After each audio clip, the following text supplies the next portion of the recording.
ఒక మహిళా రచయితగా నిన్న జరిగిన భౌతిక దాడిని మీరు ఎట్లా తీసుకుంటున్నారు?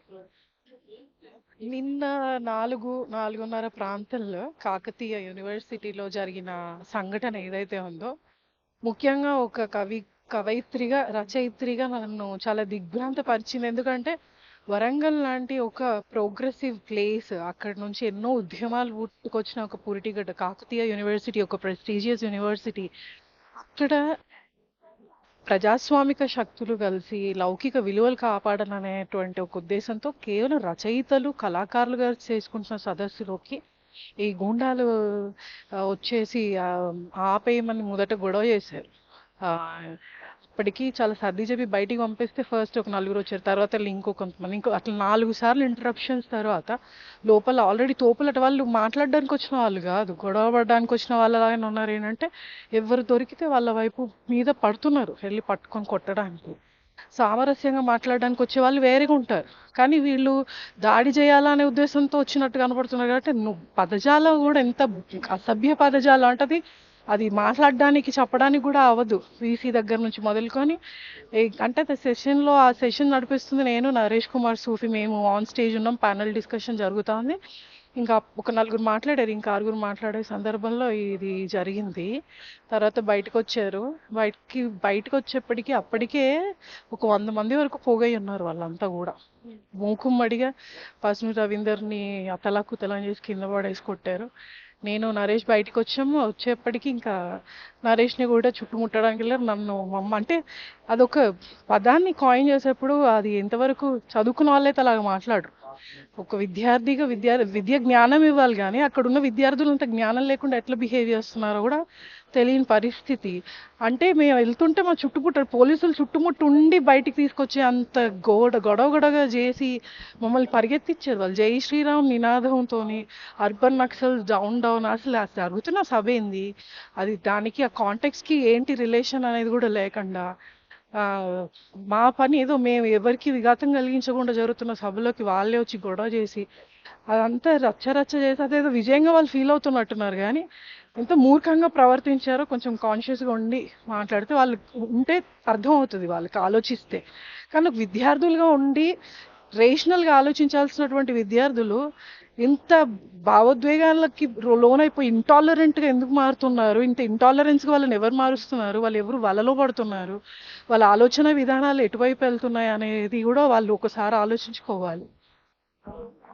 అయితే నిన్న జరిగిన దాడి ఉంది కదా, వాళ్ళు ఎందుకు అంత సీరియస్ గా తీసుకుని అసలు వాళ్ళు దాడి చేయడానికి వచ్చేంత ప్రేరేపించే మాటలు మీరేం మాట్లాడినారో ఆ సదస్సు అసలు ఏంటి? అప్పటి వరకు కూడా సాహిత్యంలో లౌకిక విలువలు, సాహిత్యం అనే అంశం మీద చర్చ జరుగుతుంది. ఆ తర్వాత సెకండ్ సెషన్ వచ్చి సాహిత్యానికి సంబంధించి రామాయణం డీకోడ్, అంటే సాహిత్యాన్ని ఎలా డీకోడ్ చేసుకోవాలి అని, కానీ లేకపోతే సాహిత్యాన్ని రాముడి సాహిత్య దృష్టితో ఎలా చూడాలి, లేదు రాముడు ఇప్పుడు రాజకీయ వస్తువుగా ఎలా మారాడనే అంశం మీద మాట్లాడుతున్నారు. అవేమంత అఫెన్సివ్గా కూడా లేవు. కానీ వాళ్ళకి మరి ఎవరు సమాచారం ఇచ్చారో, వాళ్ళు ఎలాంటి తప్పుడు సమాచారం వినొచ్చారో కూడా తెలియదు. వాళ్ళు ఎందుకు అంత భావోద్వేగానికి లోనయ్యి కొట్టాలని అంతగా అంటే అది ఒక ఏమంటారు, వాళ్ళు ఒకలాంటి ఎవరిదో ప్రేరణలో ఉండి ఇన్ఫ్లుయెన్స్ అయ్యి, అది కేవలం మీరు వెళ్ళి దాడి చేయండి అని ఇన్స్ట్రక్షన్స్ తీసుకొని వచ్చి కొడితే ఎట్లా ఉంటుందా అంటే అట్లా కేవలం ఏమి వినరు అనమాట. వీళ్ళు ఫాలోవర్స్ అంతే, వాళ్ళు అక్కడ లేరు, ఎవరు వినలేదు, ఏం జరిగిందో కూడా తెలీదు, కానీ కొట్టడానికి వస్తున్నారు. మరి యూనివర్సిటీ మేనేజ్మెంట్ దీని మీద స్పందించలేదా? యూనివర్సిటీ మేనేజ్మెంట్ వాళ్ళు వచ్చి స్టాప్ చేయమంటున్నారు మమ్మల్ని, ఇంక మీరు వెళ్ళిపోండి అని చెప్తున్నారు. అక్కడ ఆయన ఎవరో సెక్యూరిటీ అంట, ఆయన వచ్చి ఇంకా ఆపేయండి, మీరు ఇంక ఇది కంటిన్యూ చేయొద్దు, ఇంకా గంట సేపు ఐ థింక్ అయిపోతుంది, మేము సమప్ చేసేస్తాం, కంక్లూడ్ చేసేస్తాం అంటే కూడా వాళ్ళు అంటే యూనివర్సిటీ యాజమాన్యం కావచ్చు, అక్కడ ఉన్న పోలీసు వాళ్ళు కూడా కొడుతున్న వాళ్ళని ఆపటం లేదు. ముందు నలుగురు వచ్చి దాడి చేసినప్పుడు వాళ్ళ నలుగురిని తీసుకొని వెళ్ళిపోతే సమస్య అంత అయ్యేది కాదు. పోలీసులు చేతులు కట్టుకొని నిల్చొని చూస్తా వాళ్ళని వదిలేరు లోపలికి. అమూక 4 నుంచి 10 నుంచి 40 నుంచి 50 వరకు అయ్యింది. అక్కడ నుంచి పెరుగుతూనే ఉంది. అంటే వాళ్ళు పిలుచుకుంటున్నారు ఒక్కొక్కరిని ఫోన్ చేసి.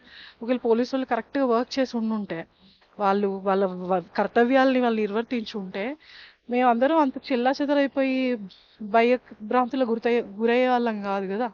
సో అక్కడ యూనివర్సిటీ యాజమాన్యం కావచ్చు, వాళ్ళ ఇంటర్ఫియరెన్స్ అక్కడ ఉండి కరెక్ట్ ఉంటే కూడా అది అలా అవ్వకపోయేది.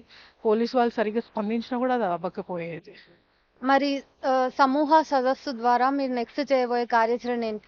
మాట్లాడుతున్నాం మేము తప్పకుండా ఇక్కడికి. వాళ్ళు భయపెట్టినంత మాత్రాన మేమేం ఆగము. భారతదేశపు ప్రజాస్వామ్య విలువలు కానీ, లౌకిక విలువలు, రాజ్యాంగాన్ని కాపాడుకునే విషయంలో సమూహ ఎప్పుడు ముందే ఉంటుంది. వాళ్ళు ఎంతైనా మా మీద రాళ్ళేయనియండి, మేము మనుషులని ప్రేమించడానికి, వాళ్ళ కోసం నిలబడడానికి వెనక్కి వెళ్ళము. వాళ్ళని రాళ్ళను వేస్తూనే ఉండనివ్వండి, మేము ప్రేమిస్తూనే ఉంటామని మాత్రం చెప్తాం. Thank you ma'am.